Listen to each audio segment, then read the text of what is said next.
Hai Dinisians, kembali lagi bersama kami di Isi Podcast, Ekonomi Club Podcast. Oke, karena di sini katanya muka-muka baru semua nih ya, sesuai kata pepatah, tak kenal maka kata sayang. Perkenalkan, nama saya Marcelo dan nama saya Sada.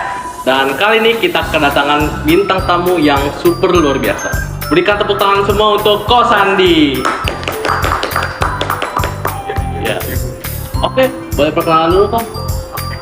Sebelumnya kenalin, nama aku Sandi Sanjaya. Aku merupakan alumni dari SMA Dharma Putra dari angkatan 2022 dan saat ini aku berkuliah di Universitas Pendidikan Indonesia mau masuk semester 7 jurusan bisnis digital. Oke. Jadi itu sedikit Dari latar belakangnya Ya. Ko Sandi. Oke, jadi kita langsung bahas saja ke topik utamanya nih. Kenapa sih Koko pilih jurusan bisnis digital? Oke. Sebenarnya awalnya itu pas di SMA aku suka sama ekonomi. Cuman kan seiring berkembangnya zaman ya, kita tahu bahwasanya teknologi itu akan terus berkembang. Dan aku pada saat itu nyari-nyari kira-kira apa sih jurusan yang relevan gitu antara dari apa yang aku suka dengan perkembangan industri saat ini. Dan ketemulah bisnis digital, yang dimana bisnis digital itu kurang lebih as a simple kayak kita belajar tentang bisnisnya, tapi kita juga dapat ID-nya, kita dapat tentang teknologinya. Di sana kita juga belajar kayak misalnya strategi bisnis, kita juga ada akuntansinya, kita juga belajar seputar menjadi seorang owner di bisnis itu gimana, dan kita juga belajar tentang ID-nya. Mungkin walaupun ID-nya itu nggak sedalam dengan ID murni ya, kayak misalnya yang benar-benar coding, cuman kita juga belajar buat bikin website, buat bikin aplikasi tentang AI atau machine learning saat ini, kayak misalnya ChatGPT mungkin yang teman-teman sering pakai sekarang ya. Nah, itu juga dipelajari gitu. Seperti itu. Oke, sekarang aku mau nanya nih, Koko kenapa milih bisnis digital di UPI? Oke. Kan masih ada pilihan lain kan? Betul. Sebenarnya di sini based on pada saat itu ya 2000 dulu aku, gimana jurusan bisnis digital itu sangat dikit, nggak sebanyak sekarang. Jadi jurusan digital yang dimana pada saat itu cuma ada pertama banget itu dari Unpad. Unpad itu kalau nggak salah di 2018 dia mendirikan jurusan digital. Baru yang kedua itu UPI.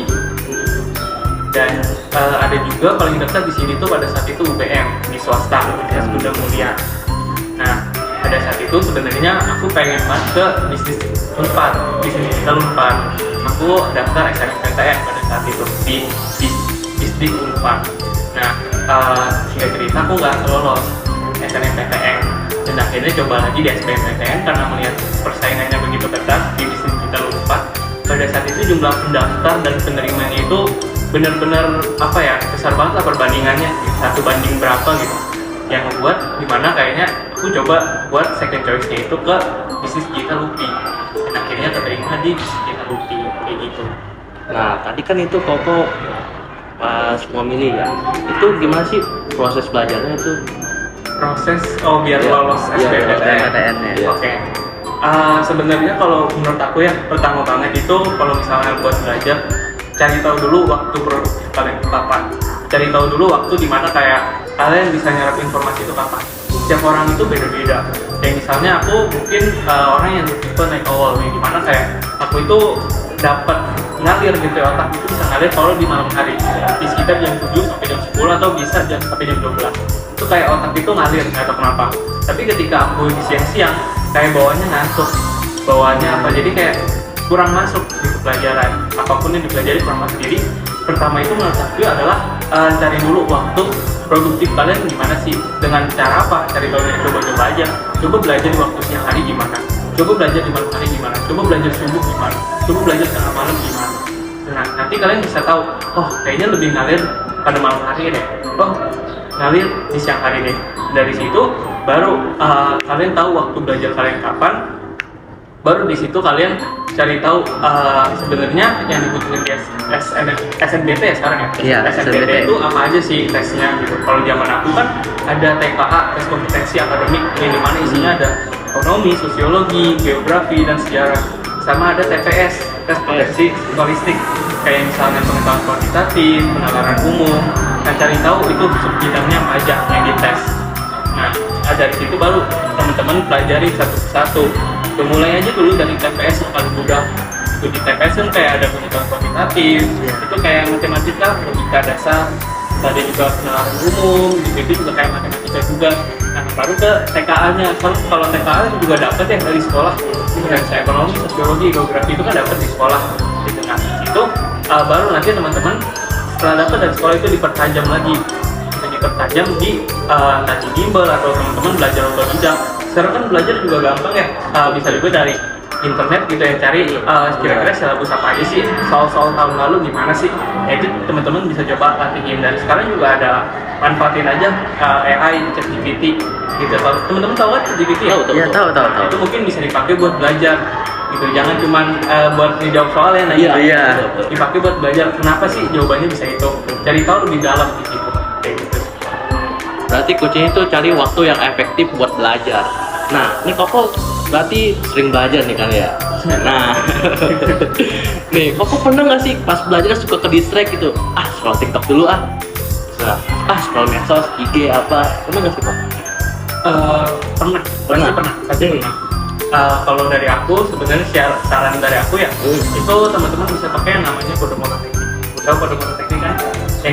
Yang dibagi kayak 15 menit, terus 5 menitnya mungkin boleh scrolling, terus lanjut lagi 15 menit scrolling, 15 menit scrolling, terus nanti baru di akhir break yang panjang gitu. Misal setiap 1 jam sekali gitu, nanti ada break panjang, baru teman-teman nanti lanjut lagi. Bisa sih kayak gitu. Dan itu hal yang normal ya kalau misalnya terkadang ke distract dan lain-lain, dan itu hal yang sangat amat wajar sih kalau misalnya kita sebagai pelajar ngerasain hal tersebut, apalagi kayak demotivasi kayak itu adalah hal yang sangat wajar. Jadi aku mau nanya nih kok tentang jurusan bisnis digital.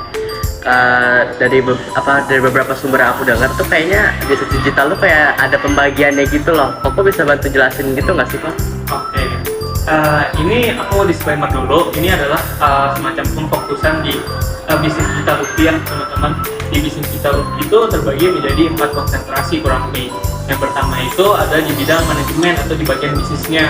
Yang dimana di bagian bisnisnya itu kita itu belajar seputar bisnis, gitu, bisa belajar seputar strategi bisnis, cara membangun startup, gitu, cara membangun bisnis yang baik dan benar gimana. Gitu. Terus di pembagian kedua mungkin ada yang namanya tipster atau bisa dibilang juga ini orang yang bisa dibilang desain lah ya, orang yang bergerak di bidang desain, yang dimana nanti dia bisa jadi kayak graphic design, dia bisa mendesain poster, mungkin juga kayak ngedesain aplikasi atau website. Nah, ini maksudnya ke hipster gitu ya, orang yang bergerak di bidang desain.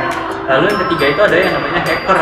Nah pasti udah nggak asing kan hacker ya. Yeah. Dan hacker itu by the way, hacker itu bukan orang yang ngehack dengan konotasi negatif, tapi itu adalah kalau yang ngehack dan negatif gitu ya, tanda kutip negatif, itu disebut dengan cracker biasanya. Kalau hacker itu biasanya dia ngasih celah, dia cari tahu celah, misal di perusahaan mana gitu ya, ada celah di NASA, nah nanti dikasih tahu sama dia, dan nanti misal si perusahaan itu bakal ngasih imbal hasil biasanya gitu.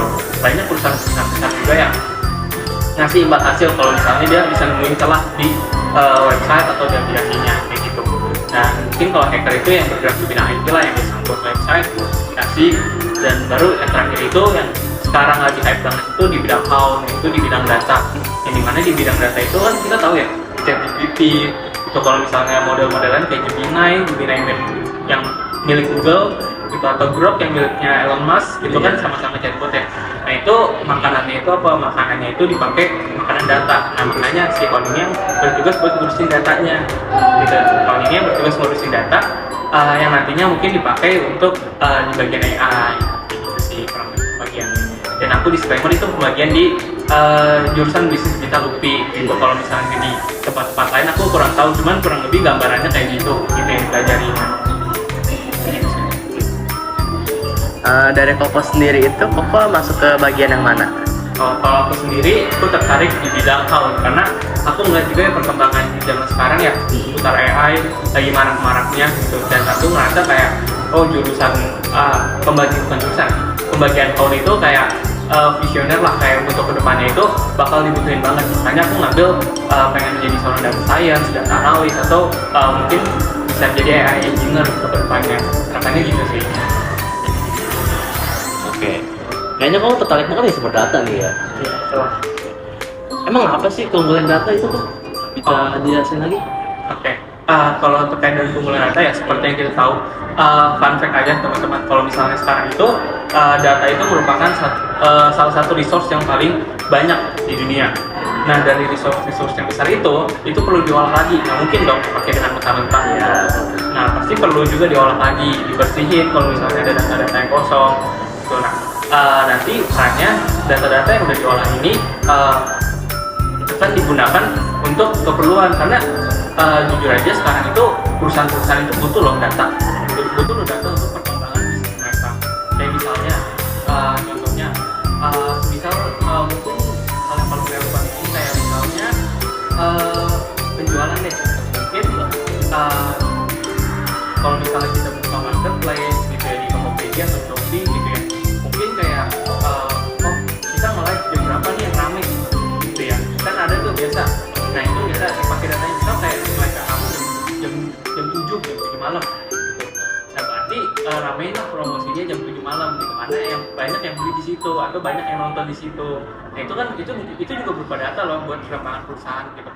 Jangan kayak kita tahu jam 7 itu rame, tapi kita justru nge-live-nya jam 2 atau justru ngasih promo-promoin jam 2 gitu, kan gak relevan ya dengan data.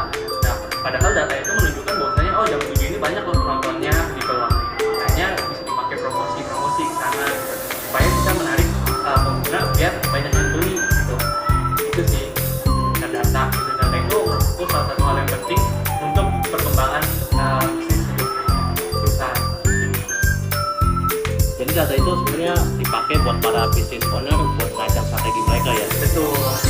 Nah, kalau misalnya strateginya udah pas, tepat, konsumen rasa ketergantungan gitu ya sama produk mereka, itu bakal rugiin nggak sih efeknya ke data gitu? Soalnya data jadi penyebab negatifnya kan, ketergantungan konsumen sama barang-barang yang bagus dan strategi. Kalau data kayaknya nggak kesana sih, karena data itu cuman kayak ibarat apa ya? Kita punya data bahwasanya rame jam segini, berarti kita ngepromosin jam 7 gitu. Misal kayak kita ramein jam 7 nih, banyak yang nonton jam 7 live stream dan semacamnya.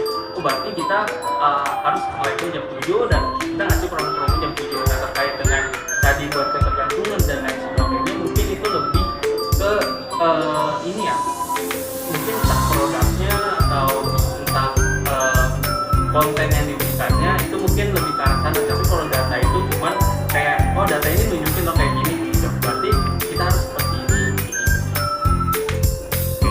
gitu. Jadi aku juga mau nanya nih kok, tips-tips untuk kuliah itu ada apa aja sih? Tips buat kuliah itu untuk tips kuliah cara masuknya atau pas kuliahnya? Cara di waktu saat sudah kuliahnya sih. Saat kuliah. Jadi kalau dari aku juga mau disclaimer ya, ini based on preference dari aku. Kalau misalnya teman-teman punya preference yang lain silakan. Cuman kalau dari aku sendiri, aku menyarankan kalau semester 1 dan semester 2 itu diperbanyak buat ikut organisasi atau ikut lomba-lomba. Itu dipersilakan banget di semester 1 2 itu, gimana caranya kita berkoneksi lebih banyak dengan orang-orang yang sekitar kita. Itu jadi kayak ikut aja organisasi, apapun itu, entah himpunan, entah organisasi kayak misalnya UKM yang ada di kampus tertentu, itu ikutin aja di semester 1 2. Baru nanti di semester 3 dan 4 teman-teman bisa ikut mungkin internship yang mungkin KWFH ya, work from anywhere, yang bisa kerja di mana aja, sehingga nggak mengharuskan kita ke kantor gitu. Kita bisa banyak kok sekarang magang-magang atau intern yang WFH gitu ya, yang WFH, work from home dan work from anywhere, itu banyak banget yang nggak mengharuskan kita ke kantor, karena kan kita juga punya kewajiban utama ya, yaitu kuliah, yang dimana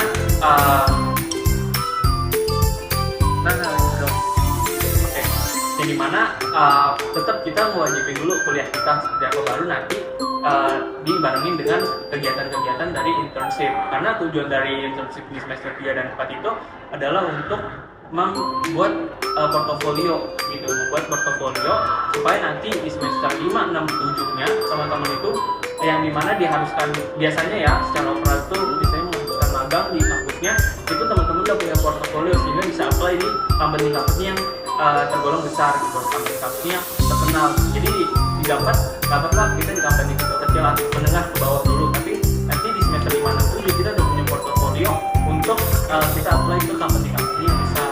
Itu sih kalau cara dari aku, dan ini based on preference dari aku ya, balik lagi gitu ya.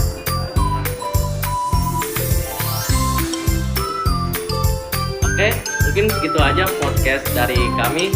Kalau ada salah-salah kata dan apa gitu. Ya mungkin kalau misalkan ada tadi sangat kekurangan dari beberapa hal yang mungkin kayak kurang jelas atau ada salahan penyebutan, kami mohon maaf karena itu mungkin di luar dari kendali kami juga. Ya kami dari tim Ekonomi Club pamit undur diri. Terima kasih. Ciao.